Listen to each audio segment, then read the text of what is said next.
And we're live. I got the notification. Well, let me do the. Great. Well, hold on a sec. Boom, you're live. Check this out.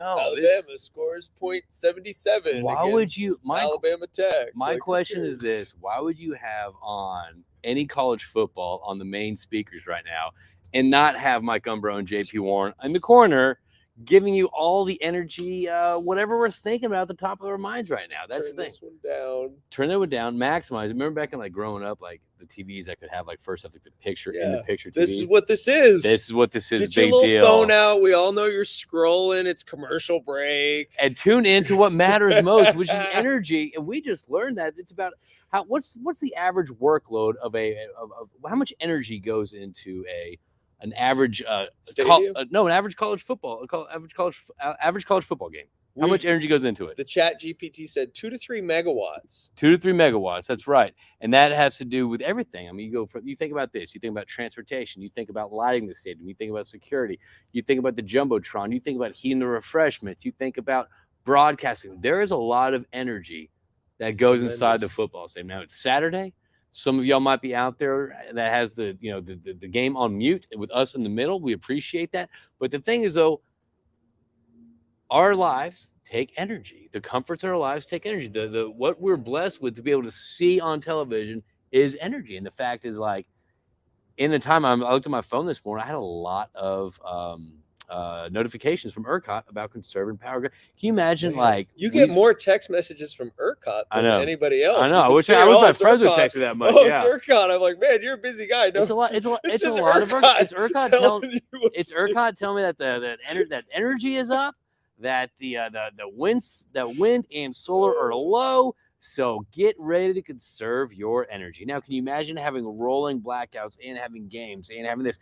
Just the thought of not having abundant and just kind of reliant and affordable energy is kind of one of the things that is a huge shift that a lot of people don't realize it's happening right now. I wrote this interesting short story about a dystopian future. I read it, and how it starts out actually it takes place in California. And it starts off with these rolling brownouts at some point in the future. And, it talks about, okay, well, this brownout's going to last for about 7 minutes and all this stuff. And then it takes place this character in her kitchen. However, her mom's on life support in the background. And part of kind of selling this, this at-home life support system is because hospitals, have a base load that they can only have for, the VIP people. They start selling equipment at the house. So there's about 4 minutes left on the battery at the house, and the power is expected to be kicked on in 7 minutes, and that's how it ends. So you actually really don't know. Is anybody text messaging someone to warn them? It's a future where rolling brownouts are a normal part of life, and unfortunately, the last 2 weeks, people in Texas, people in Houston, have experienced that with these brownouts, with powers going out, with these messages asking the people to conserve energy. I love that you're saying this story right now and that it began in California, yet you from Houston, Texas are the one currently today receiving those text messages. And we've talked a lot about that the past couple of days about Californians, Texans. How do Californians feel about Texans, vice versa? And I'm like, there's really no vibe between Californians and Texans. Obviously, I mean, people are leaving here to move there, but I always talk about, and I always ask you, is it annoying that we're talking about California so much on this kind of a show? And you've said, no, whatever. But now look at this situation. It's literally you receiving the text messages, not me. That's a trip to me. So it happens fast. And so pretty much this dystopian sci-fi story that's supposed to take place years in the future, it's happening now. To you. It's currently happening. Yeah, to me. You thought it was going to be to me, California. You thought, oh, these suckers in California are going to have the blackouts and brownouts. And it's literally happening to you today what have we been doing this less than a year together? We've been doing this I mean, less we've been than a year. homies for a while. We've been doing but- this less than a year. However, I think we've only done maybe 25 episodes. However, the conversations, your wife came out here, we're talking like, what are we going to talk about today? Just like any Energy Facts chats.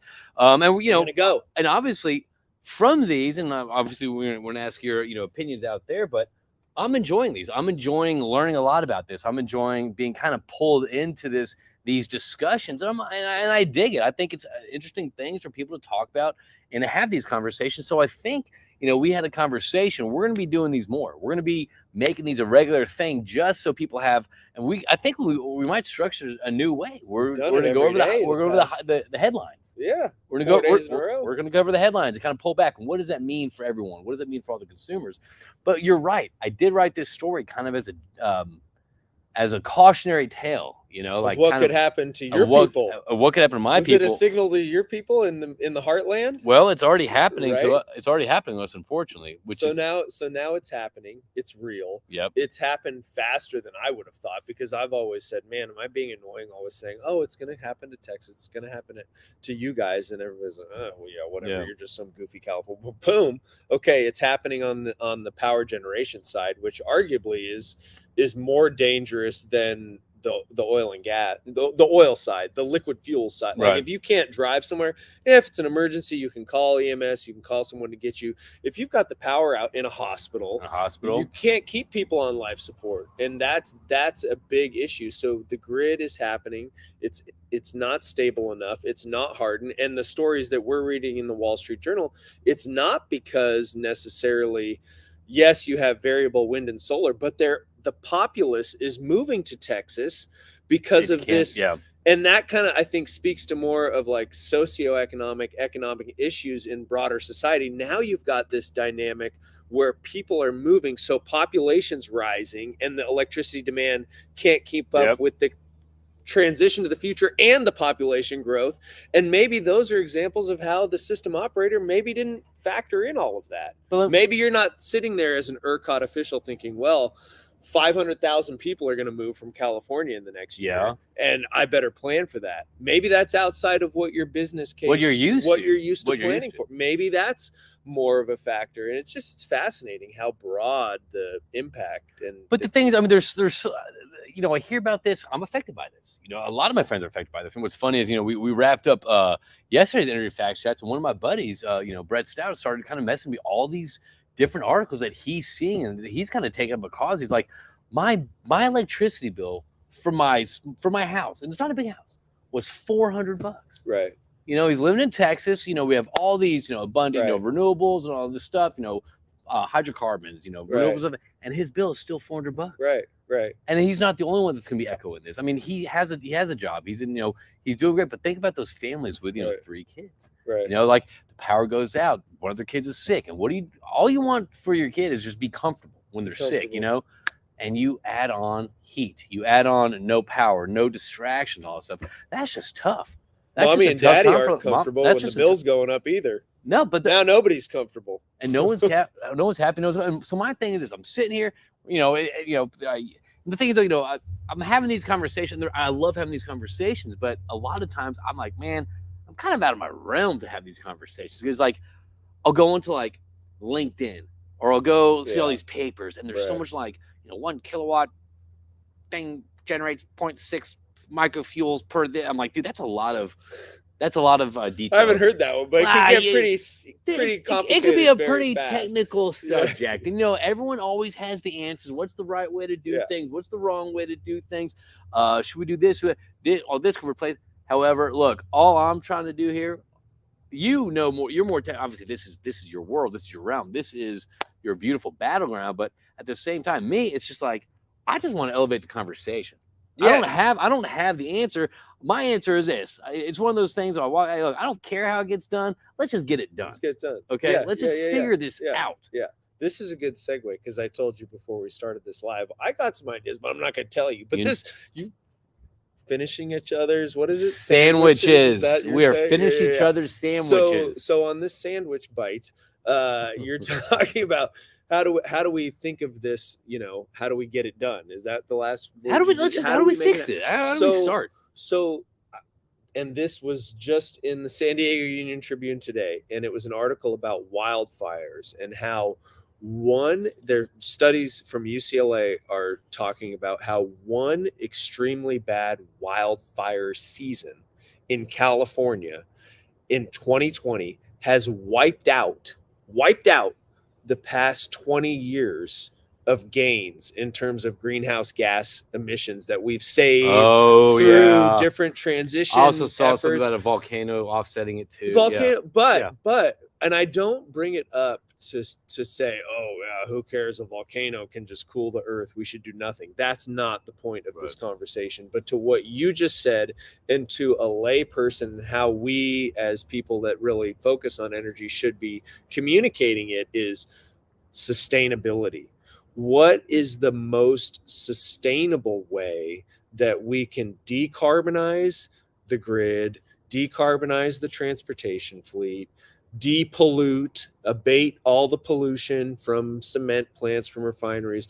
How can we manage all this in a sustainable way? And sustainability involves people's budgets, so it has to be affordable. It involves these issues about reliability. It's a genuine question. Are system operators ignoring the hardening of the grid in favor of the future of the grid? And we saw that in Maui. That's a perfect example there. And it's all, how do we do it sustainably? But that's been a reoccurring theme of a conversation that we've had on this Energy Facts chat. So, I mean, we're talking about, we want to do this for the future, but you're not seeing these present time things pop up in the future. We're so concerned about something that's coming down the road in 27 years. Okay. Man, that's a lot of days that I have to, that families have to deal with high energy prices, with unreliable energy prices, with figuring out when you're going to wash your family's clothes because your little kid's sick and he's pooping his diaper. I mean, these are things, I mean, seriously. Well, they poop when they're healthy too. I'm just saying, like, when they have the blowouts, when they have the diarrheas everywhere. But I'm just saying, like, these are real issues. Like, I'm not worried about this one. Like, look, don't get me wrong. Yes, I'm worried about how we're handing this off to the world, to our kids and stuff. Yeah. However, I don't operate in a way where it's like, I don't think about taking care of this planet. I don't think about, like, let's do that. However, it needs to go hand in hand. But let's still figure out the issues today without upsetting the potential future tomorrow. That's my stance. I don't have all the answers. I don't think I'm probably speaking on a box that's kind of elevated, but I am saying there's a lot of stuff that we need to figure out today that we need to worry about. Yeah, and I don't think it has to be a doomsday thing, because a lot of what we've been covering the past 4 or 5 days has been, it's like a lot of fear factor on headlines, as we know. Right. But simple things like, what if instead of ESG, environment, social governance, what if it was environment sustainable governance? What if, and by being sustainable, you can, I think the social aspects of that movement are largely wrapped up in the activism. Personally, that's my belief. And I think that the whole ESG movement and the climate push needs to be refocused on what's important, and sustainability is being lost on the people. And I think it's something that has to be addressed by the figureheads of the climate and the ESG movement, or else they will suffer from a backlash. The boomerang will then, the people will just be pissed and backlash, instead of, hey, let's learn as we go. We're setting these targets, but let's adjust as let's improve as we go along each step, which is what we're doing. Yeah. You're hearing, Ryan Keyes, you're hearing him about, getting these methane things and all this stuff. It's like, actually, we found these situations and we fixed it. Not only that, we are actually generating revenue from that. You're finding people hone in and sharpen their skills when it comes to the ESG, when it comes to environmental stuff. And not only that, make it a way to generate revenue, which is, I think, is genius, So what you're seeing is the people being, you can have a future that has abundant, reliable energy with you can have a future with abundant, reliable energy, right? and also have progress at the same time. Yes, It doesn't and have to be can one or the other. profitable, and it has to be profitable. Someone has to not only generate revenue but cash flow, and that's another recurring theme we're seeing is that some of these projects don't make money. Yeah. That doesn't work Yeah. because when things don't make money, that gets passed on to the consumer, the ratepayer, the taxpayer, whoever it is. And then that's again where you're going to get the backlash. Yeah. Okay, why am I paying for this? And one of the things I've thought about, I saw Shad Frazier, who was doing something with Jake today, but he wrote a piece about, and sorry, this is kind of a tangent, but he wrote a piece on LinkedIn a while ago about the government fleet and like this whole, you've heard about the United Postal Service trying to transition its fleet to electric. And I think that's another good example of how, hey, maybe as consumers, we just need to ask a basic question. Hey, U.S. government, hey, state government, why aren't all your vehicles electric yet? That's it. You want me to pay for something, you do it. Yeah. That's a great call. And I'm paying, by the way, I'm paying for your vehicles too. Already. So let's do you first. Yeah. Let's get you the best equipment. Let's get you That's a great call. Prepared for the 25th century. Whatever you want to do, whatever you want to set your goals, let's do you first. Let me ask you a question. You're seeing this ERCOT stuff. And great call. Great call. Look, you're telling us you're pushing for something. And I saw this interesting thing on the Wall Street Journal. It was like, they were talking about the horse buggy and the car kind of making that obsolete and all that stuff.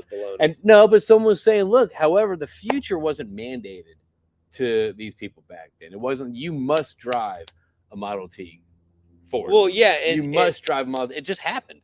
Just like this change should happen and not be mandated. I thought that was an interesting. I love opinion. That was an interesting perspective. Well, and one Model T is equivalent to 25 horses, and it can drive 40 to 45 miles an hour. Yeah. So there's those little things too, and that's another wrinkle why it's these compare. I'm not trying. No, that's a great point. But it's like, well, yeah, I can buy 25 horses, and I just put gasoline in them. I don't gotta feed them. I don't gotta pick up their poop. I just drive at 45 miles. There were a lot of advantages, and that's why EVs are getting there. But that's one of the reasons why it's not a fair comparison on the horse to buggy thing. It's like, well, my they're two different things. My internal combustion engine or my diesel can go 700 miles, and I don't have to worry about a thing. And so the utility is another big factor. So I got a question. So I'm talking about all these issues, right, with ERCOT, with the demand, and honestly, I pulled up the CAISO map, and for those that don't, we went over this. I think it was our first podcast. It's a sunny day in California. We talked about kind of the electricity. Yeah, maps, people and got one off thing, on that. And one thing that kind of brought me all back to kind of our conversations was the electricity maps that you showed me. Actually, there's an app on the phone called Electricity Maps, I believe, and it allows you to. It's called. I got to shout out my homie Ryan Pickering, who turned me on to that. Oh yeah, he's a big nuclear proponent, big, doing a lot of big things. But it's unbelievable. You can let me bring the camera over here.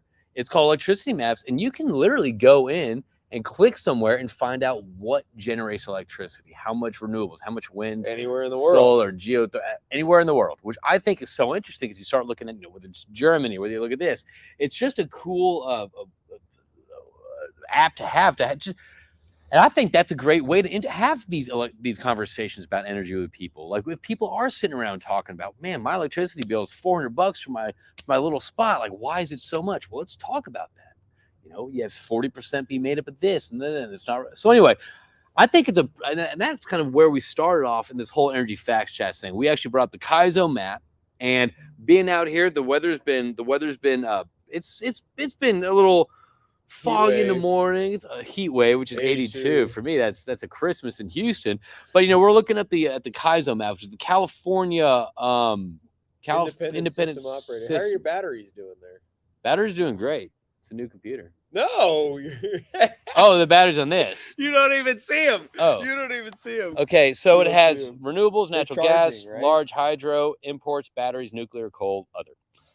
Batteries will always remain a flat line because you can't really scale them up because once they reach their full charge, that's kind of it. Batteries, it's negative.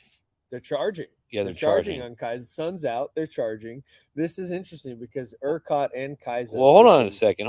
Go ahead. because they were even charging at night. So they were charging at 4 in this morning. So actually, they're kind of they're charging So what more were than they they're all charging providing. on at night. Wind. Let's hope. Let's hope. It won't say. Well, the point is they were charging up until they provided about 328 kilowatts. That's it. No. Oh, that's 150. Yeah. Oh, what time is that? That's in the middle of the That's 6 that's morning. 6 in the Yeah, morning. no, we're not. We're Look not. over here. So they get going here at sunset in a couple hours, but they won't go past 5,000 megawatt installed, 5 gigawatt installed, Yeah, and typically yeah. with that much installed in the Kaizo grid, they'll ramp up for a couple of hours. They'll hit a peak from where 3,200 megawatt to 4,000 Yep. megawatt. They won't reach that fully installed level of 5 gigawatt, but they'll kind of ramp up for an hour. They'll peak 3.5 gigawatt.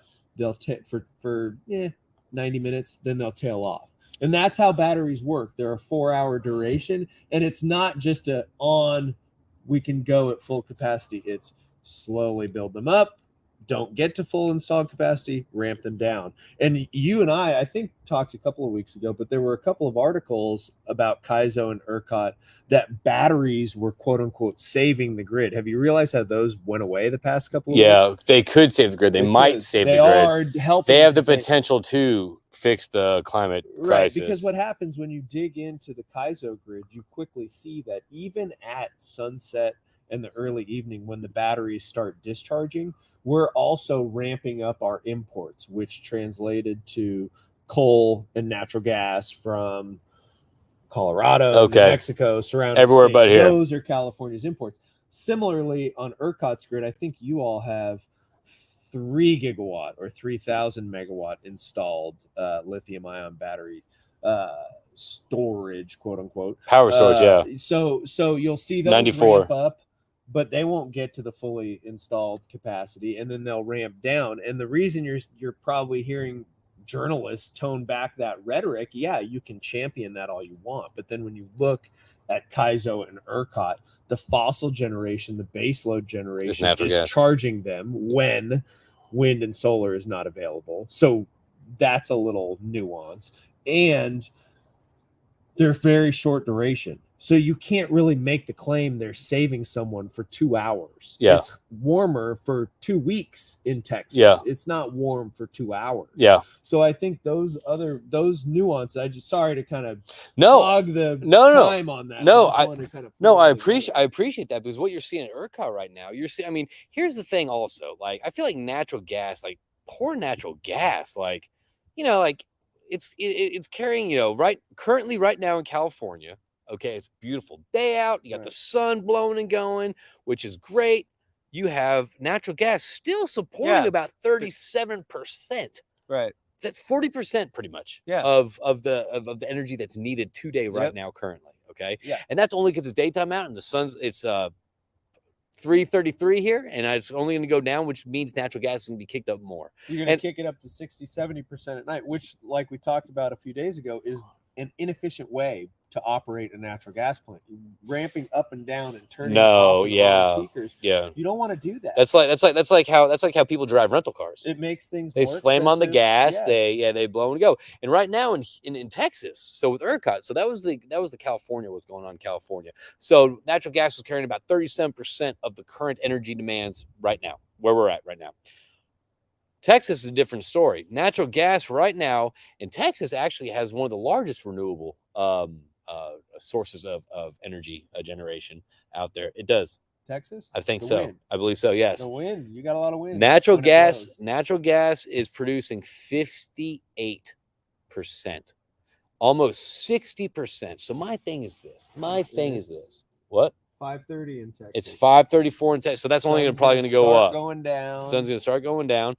Wind's low. Hydro's low. So solar's the next thing up. There's 12.5. So what I'm saying is this. It sucks that natural gas is such a huge proponent of electricity generation across the nation. Right? Why does it suck?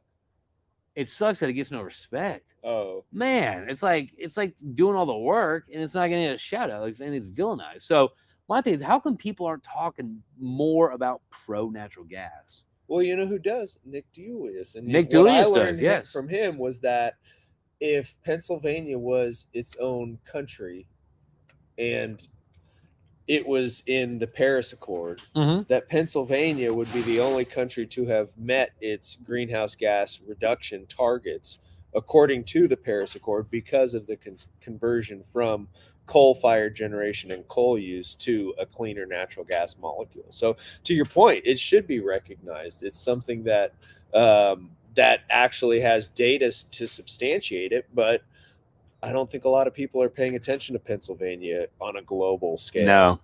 No. So how do we get it there? Where's Nick? We got to have Nick come out. He comes out here to Cali. I think he has Nick comes out to Cali. I think he has a son that goes to school out west. Well, we got to Yeah. get Nick on the Energy Yeah. Fact Chat to Yeah. kind of give us a little intro into the natural gas world, what that's like. But no, it's unfortunate. I mean, and the thing is, though, what's interesting, you're hearing kind of the same rhetoric come out of people right now. It's like natural gas, thank you, natural gas. People are starting to kind of understand. They're starting to look at their electricity bills. They're starting to look at these warnings that they're getting on their phones saying, conserve energy, this, and happen. And look, at the end of the day, again, I love all energy. I don't care where it's from. I love it, but it has to work. Families don't need to be worried about their electricity and their power being disrupted throughout the day, especially when heat is at triple digits. Well, that's because of this. That's because that, regardless, it's the situation we live in. Turn the lights out. Open a window. I mean, where in Conserve. Texas? Here. Well, it's a heat wave 82 here. Yeah, it's heat wave 82. But my thing is, though, like the conversations about. So let me ask you a question. Let's say, and obviously it's kind of a pie in the sky question, a random philosophical question. But let's say that the powers that be, they say, hey, look, hey, we got a problem. Our grid right now is we got fans over there. She's 4. She's our biggest fan. She's the biggest fan right there. What's the question? So the question is this: hey, we got an issue going on right now. We're sending out a lot of alerts to our consumers. These people, this triple digit weather. Let's fix this. Let's start putting more, I guess, resource allocated towards kind of beefing up the this. Let's put a little more of this on the natural gas, so it kind of generates more. Again, as you can tell, I'm not the guy writing papers about how to. But let me like, what would that look like? How quick to starting to address these issues would these be fixed where I wouldn't be getting these constant reminders or anything like that? Like, how quick can these infrastructure systems be updated, changed, and all that stuff where it can help people out? We're about to find out. I don't think any of that happens quickly. I know I saw a recent headline that ERCOT has a fairly efficient interconnect queue. So when new projects are coming online, you've got to interconnect to the grid. I don't recall how long the queue is, but in CAISO's case in California, they'll have a cluster study of projects that are coming into the system, and it can take 4 to 5 years to study how those new energy projects will interconnect with the existing grid. So can it happen soon? I think a lot of transition people would say it's not happening soon enough. And there's bills being pushed in Sacramento that are basically saying, hey, CAISO, you have to interconnect faster. PG&E, you have to interconnect faster. Utilities, you have to interconnect faster because it's too slow. It's not working. So to answer your question, it's not easily answered. It's too slow. Okay. It's not happening. It's not, and that's why I always say that's why these conversations the boomerang's going to happen, because you will have system failures. You can't expect humans who are imperfect in their decision making, who program the machines and the grid and manage all that, to interface flawlessly with what they're trying to control when you've got these peak demand and demand excess, demand exceeding events. you can't expect people to pitch a perfect game back to the baseball. And so there's no doubt there's going to be failure. Or if there's a natural disaster or Superstorm Uri, they'll call it a superstorm to make it seem like Because it's the not our fault. Climate crisis. It's because the oil and gas Yeah. companies made the climate Big oil, crisis, yeah. and then this storm only happened. It wouldn't have happened if Still, it wasn't. and all that baloney, and Yeah. that gives them cover. So in some sense, that kind of storyline gives them cover to act at a slow pace, to act at a pace that is not fast enough. I would love to hear Long kind way of to answer for that those one. for those out there kind of curious. I think this would be a great sound bit too. What is the energy boomerang? Talk to me about that, because I think this is something that I think is on the table of a lot of people are discussing. I think a lot of people are kind of talking about the same thing, but I think you coined it in a great way called the energy boomerang. And I kind of wanted to we've talked about this before, but I kind of want you to kind of throw it out there again. What is your idea of what the energy boomerang is? So when we frame everything in terms of saving carbon, saving emissions, getting to zero, Yep. How do you do that from an economic efficiency standpoint? And what struck me, I saw a chart, I don't know, 3-4 years ago that shows for every incremental pound of CO2 or pollution you're abating, it gets more and more expensive up that cost curve. Okay. So you're getting the easy stuff first, and then things start getting really expensive as you try to get to new technologies and as you try to abate further, Okay. to a point where zero is cost prohibitive. So that's the background to the boomerang, that we know from an economic law standpoint that zero is cost prohibitive. In other words, zero is too expensive to ever happen. Okay. It will never happen. Okay. Zero will never happen. That's not common speak with a politician, because everything is about whether They're promising it's stuff. COVID, zero spread, energy, zero pollution. It's not possible. But Yeah. when you rule by ideals, when you have this idealistic thought process, it becomes religious, Yes. right? You have to subscribe to the religion to To get the belief, to the ideal, to the belief perfection. that this could You have happen. to get there. So the energy boomerang is basically saying, hey, I'm on the long end of this. I don't know the time duration, but when that boomerang gets furthest out there, it's going to come back. It has to. And come what back. does it look like when it comes And back? what we don't know what it looks like when it comes back. We don't know when it's going to come back, but it is, because we know when we get out to that apex, or whatever that is called, the furthest away. That's called the boomerang endpoint. Yeah, the end point. It's coming back, and so And that means people are going to start having these realizations about energy, start having these conversations, start kind of making decisions based on science versus rhetoric, hopes, and feelings. yes, and the boomerang spins faster with energy scarcity, energy expense. It's too Energy expensive. crisis. I can't have it. Energy crisis. It's not available. Those dynamics that are happening now are what will speed it up.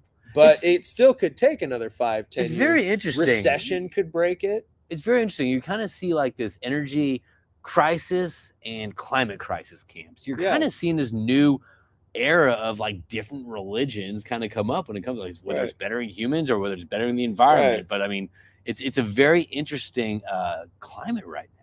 Yeah. Because even if you want to, because even if you want to have just kind of meaningful conversation with someone, you're right, that the ideas of whatever's been spun to them about the news, the politicians, or just kind of their whatever about that net zero 25th, about this, this world where energy, the physics and science behind energy, it's just not there.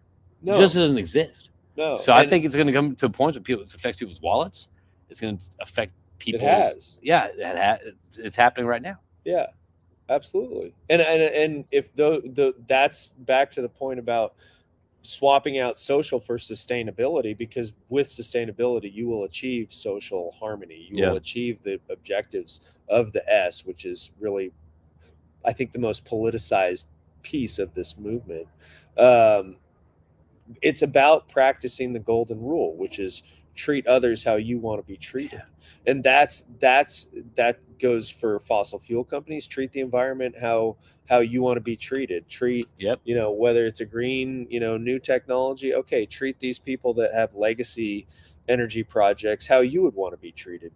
How can I help you become better? Not Yeah. how can I shut you down? Because that has too much division, and we know that the people are going to want things fixed.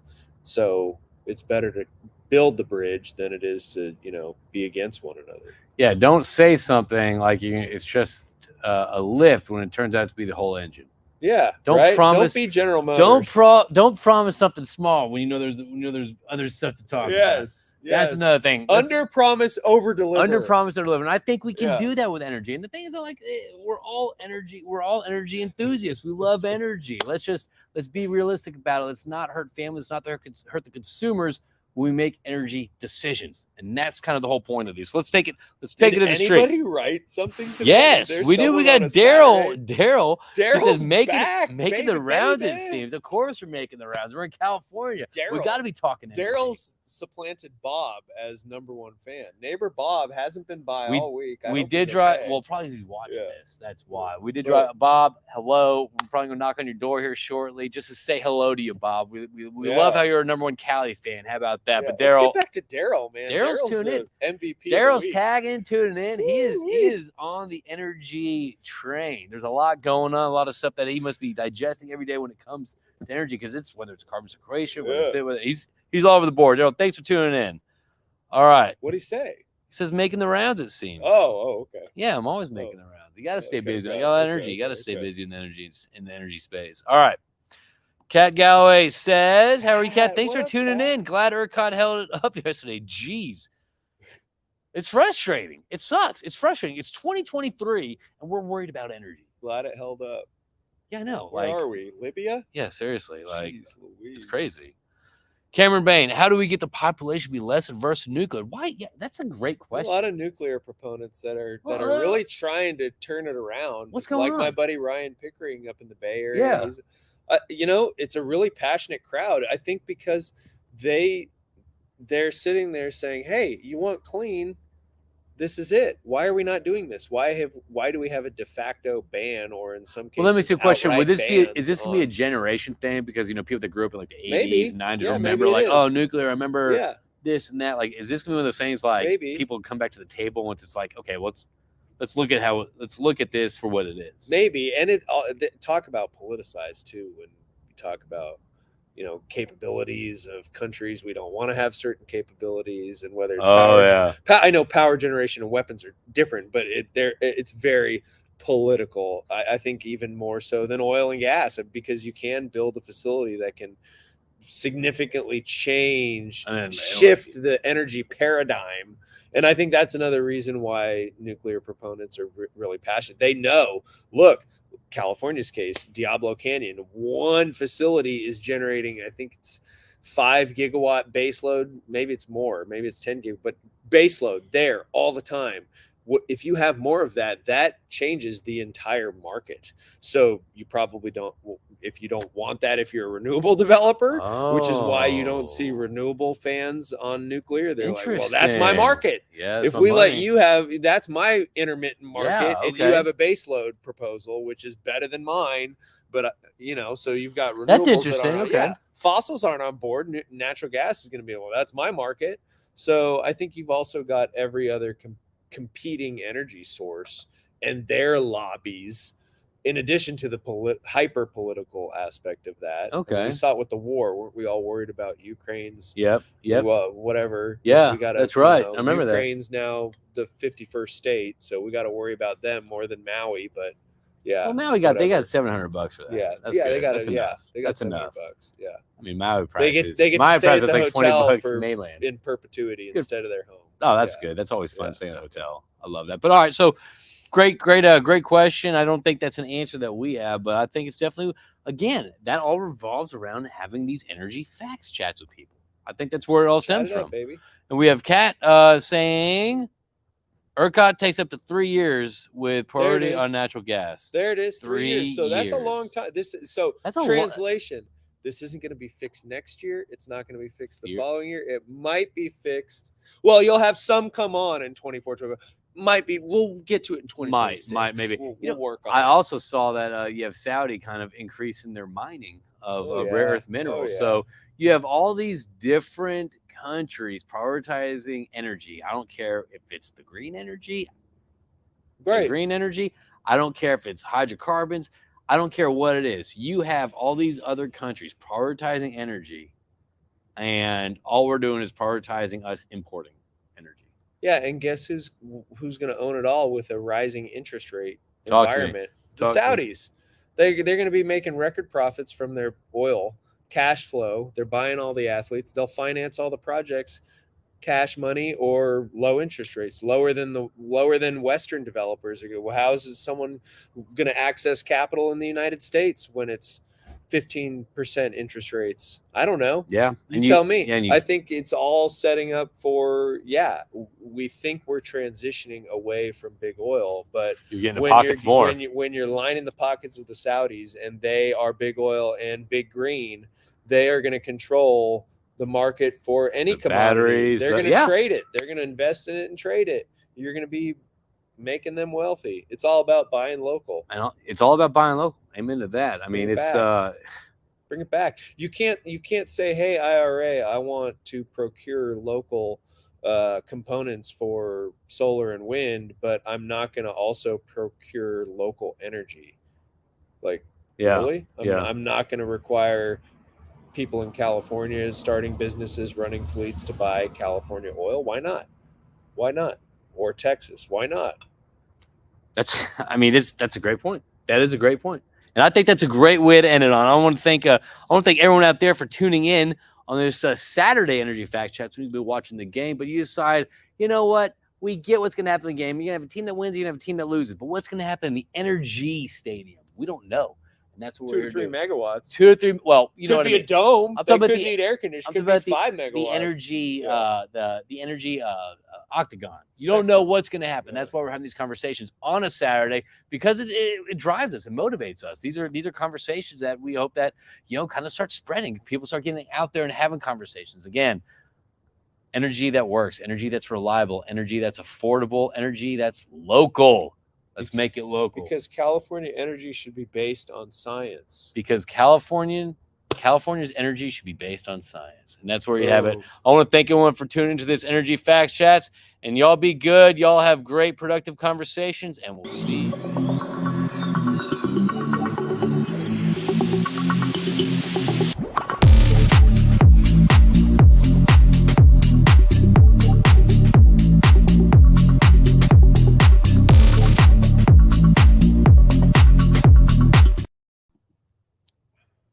End the stream.